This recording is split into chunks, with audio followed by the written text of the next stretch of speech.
صلی اللہ علی محمد صلی اللہ علیہ۔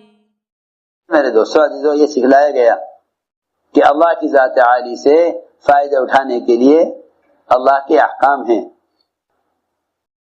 اللہ کی ذات سے فائدہ اٹھانے کے لیے اللہ کے احکام ہیں۔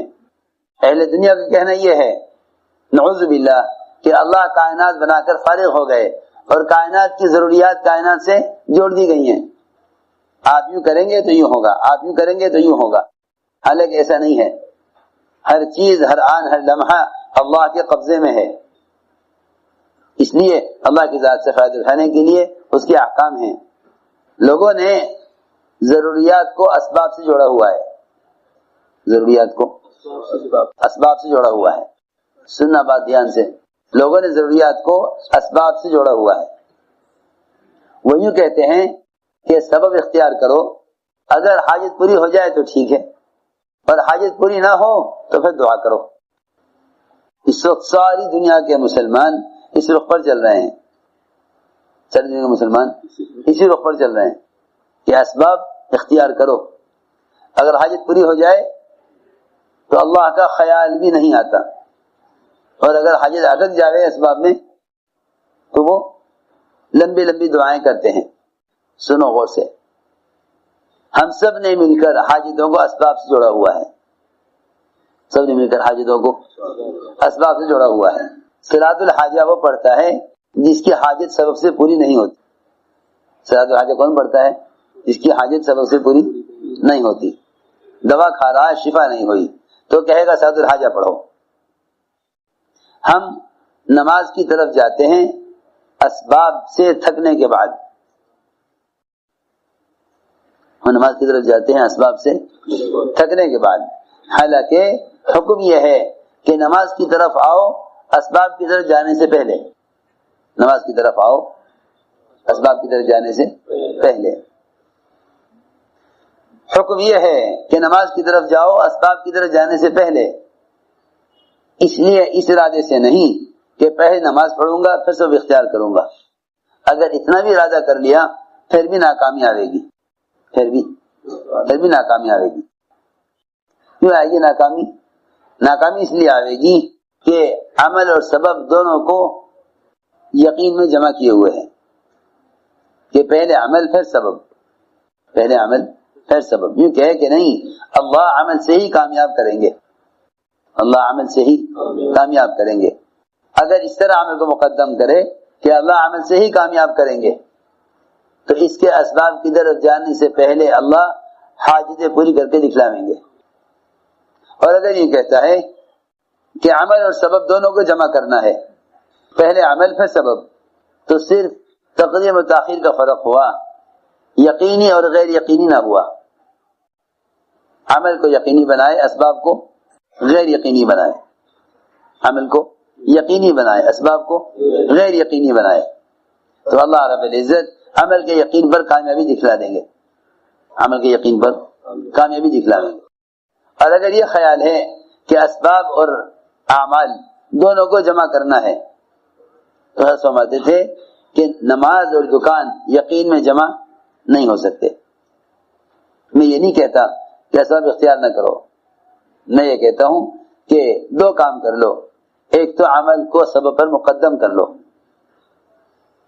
عمل کو سبب پر مقدم کر لو، ایک تو عمل کو سبب پر مقدم کر لو، اور دوسری بات یہ ہے کہ اسباب کو اختیار کرو اسباب سے نا امید ہو کر، اسباب اختیار کرو اسباب سے نا امید ہو کر، اسباب اختیار کرو اسباب سے نا امید ہو کر، اسباب اختیار کرو اسباب سے نا امید ہو کر۔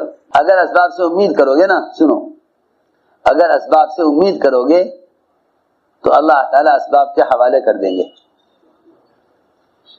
کیونکہ اللہ تعالیٰ کا دستور یہ ہے اور صحیح روایت میں ہے کہ جب بندہ اللہ کے غیر سے امید کرتا ہے تو اللہ مدد کا ہاتھ کھینچ لیتے ہیں اور اسے اس کے اسباب کے حوالے کر دیتے ہیں۔ ایک ہے اسباب کا اختیار کرنا، ایک ہے اسباب سے امید کرنا۔ اسباب سے امید نہ کرو، اختیار کرو، کیوں کہ اللہ کا حکم ہے ہم اسباب اختیار کرتے ہیں حکم کی وجہ سے، امید کی وجہ سے نہیں۔ اسباب اختیار کرتے ہیں، اسباب کیوں دیے گئے؟ اسباب دیے گئے ہیں امتحان کے لیے، کامیابی کے لیے نہیں بلکہ امتحان کے لیے۔ اسباب کامیابی کے لیے نہیں ہیں، امتحان کے لیے ہیں، چاہے وہ اسباب سلیمان علیہ السلام کے ہاتھ میں کیوں نہ ہوں۔ لو جی، ایک نبی کے ہاتھ میں بھی سبب بطور امتحان کے ہے، ایک نبی کے ہاتھ میں بھی سبب بطور امتحان کے ہے۔ تو جب نبی کے ہاتھ میں سبب بطور امتحان کے ہے تو ہمارے ہاتھ میں اسباب بطور اطمینان کی کیسے ہو سکتے ہیں؟ ہم اسباب سے مطمئن کیسے ہو سکتے ہیں جب انبیاء بھی اسباب میں امتحان کے لیے ہیں؟ جب انبیاء کے اسباب امتحان کے لیے ہیں تو ہمارے اسباب اطمینان کے لیے کیسے ہو سکتے ہیں؟ سنو، اللہ تعالیٰ انبیاء علیہ السلام کے اسباب دیتے ہیں امتحان کے لیے کہ یہ ہمیں کتنا یاد رکھتے ہیں۔ سلیمان علیہ السلام گھوڑے دیکھنے کے اور ان گھوڑوں کو دیکھ کر ایسے متاثر ہوئے اللہ کی قدرت کو دیکھ کر، اس لیے کہتے ہیں کہ اللہ کی جو قدرت چیزوں کی بناوٹ میں ہے اس سے متاثر نہ ہو، اللہ کی جو قدرت چیزوں کی بناوٹ میں ہے اس سے متاثر نہ ہو، کیونکہ اللہ تعالیٰ کی جو قدرت چیزوں کے بنانے میں استعمال ہوئی ہے وہ ان سے متاثر ہونے کے لیے نہیں بلکہ اللہ سے متاثر ہونے اور اللہ کو پہچاننے کے لیے بنائی گئی ہیں۔ سلیمان علیہ السلام گھوڑے دیکھ کر متاثر ہو گئے، گھوڑے دیکھ کر متاثر ہو گئے، اتنے متاثر ہوئے، اور کیوں نہ ہوتے، ایسے گھوڑے تھے جو انتہائی خوبصورت اور جن کے اندر 3 صفتیں تھیں، پانی میں تیرتے تھے، ہوا میں اڑتے تھے، زمین پر دوڑتے تھے، اپنی پیٹھ پر بوجھ لے کر ہوا میں ایسے اڑ سکتے تھے جیسے چڑیا اڑ جاتی ہے، اس کو دیکھنے میں مشغول۔ دیکھو میرے رب کی قدرت، دیکھو میرے رب کی قدرت، جو ہو قدرت کو دیکھنے کے چکر میں عصر کی نماز بھول گئے، عصر کی نماز بھول گئے۔ دیکھو تو صحیح، اللہ تعالیٰ نے ایک نماز کا امتحان تھوڑے سے گھوڑوں میں مشغول کر کے امتحان لے لیا کہ ہمیں کتنا یاد رکھتے ہیں، ہمیں کتنا یاد رکھتے ہیں۔ ہمارے پاس جو بھی اسباب ہیں ہم سب میں لگ کر عمل کو بھول جاتے ہیں، سب میں لگ کر عمل کو بھول جاتے ہیں۔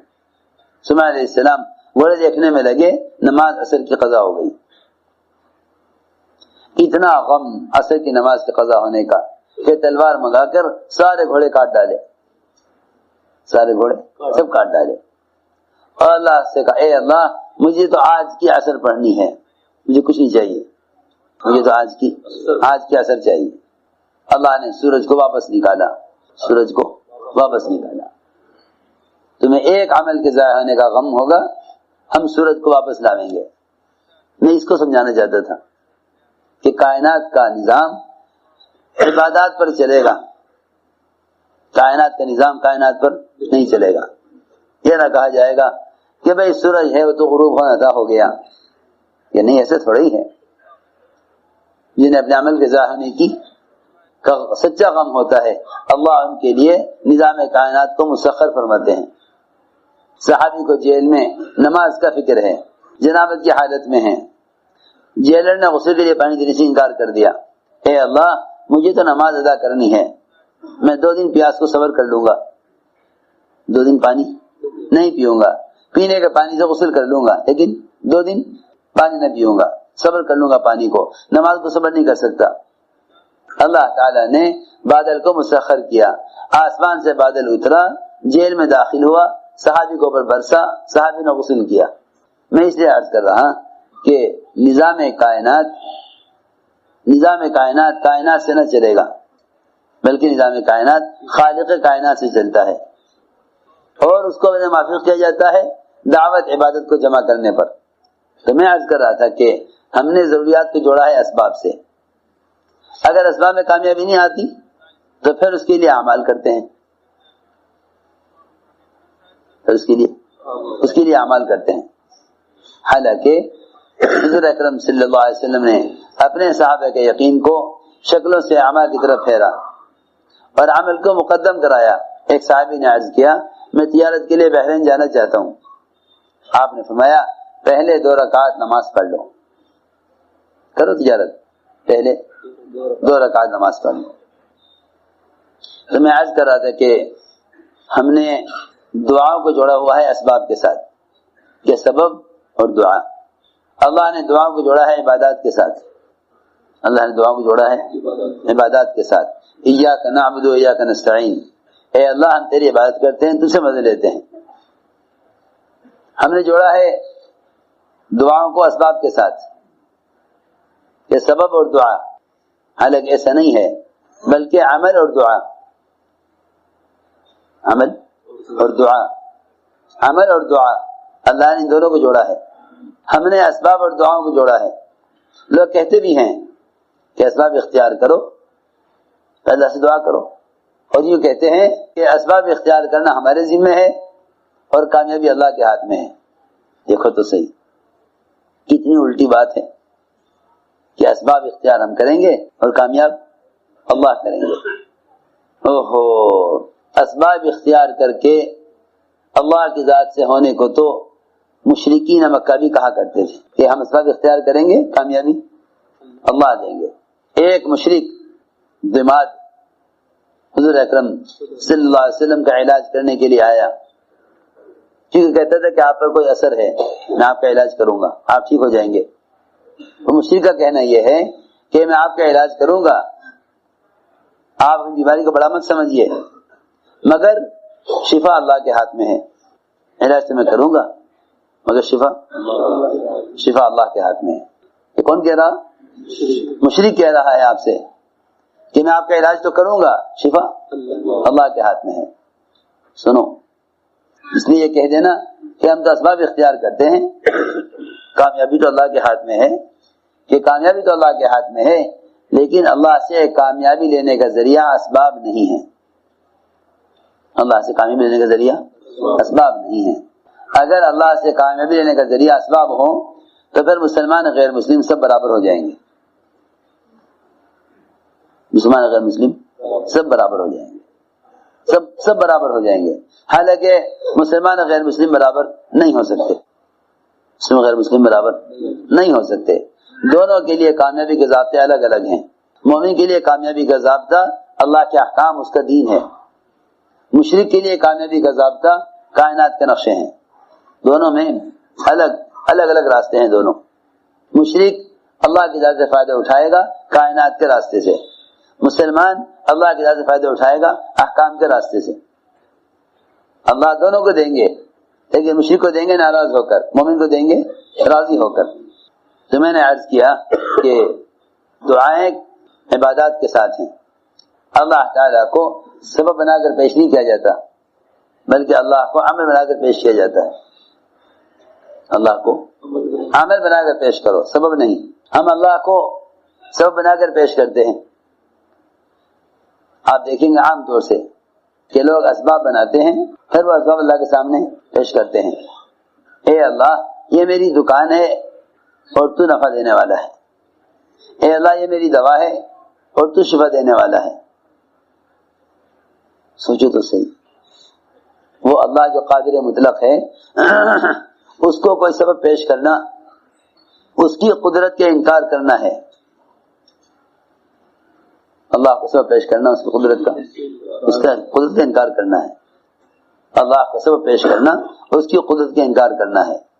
اللہ تعالیٰ کو عمل پیش کرو, اللہ کو عمل پیش کرو, وہ اپنی قدرت سے کامیاب کریں گے.